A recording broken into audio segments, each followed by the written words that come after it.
নমস্কার বন্ধুরা, আমি Jaya village kitchen of Jaya চ্যানেলে তোমাদের সকলকে ওয়েলকাম জানাই। বন্ধুরা, তোমরা সবাই কেমন আছো? আশা করি ভালো আছো, আমিও ভালো আছি। বন্ধুরা, আমি আজকে সজনে পাতার ডাল রান্না করব।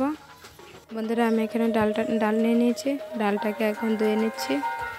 বন্ধুরা, আমি এখন ডালটাকে সেদ্ধ বসিয়ে দিচ্ছি। ডালটাকে আমি 50% সেদ্ধ করে নেব। বন্ধুরা, গাছ থেকে সজনে পাতা পেড়ে নিয়ে এসেছি।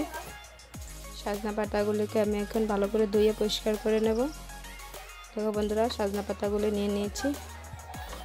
আমি এখন একটা কড়াইতে বসিয়ে দিয়েছি। কড়াইয়ের মধ্যে তেল দিয়ে দিয়েছি। তেল দিয়ে শুধু 4টা শুকনো লঙ্কা দিয়ে দিয়েছি। লঙ্কাগুলিকে একটু বেল করে ভেজে নিচ্ছি।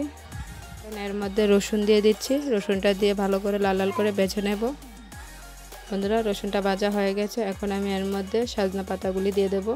সজনা পাতাগুলি দিয়ে ভালো করে নাড়াচাড়া করে নেব। সামান্য একটু লবণ হলুদ দিয়ে দেব।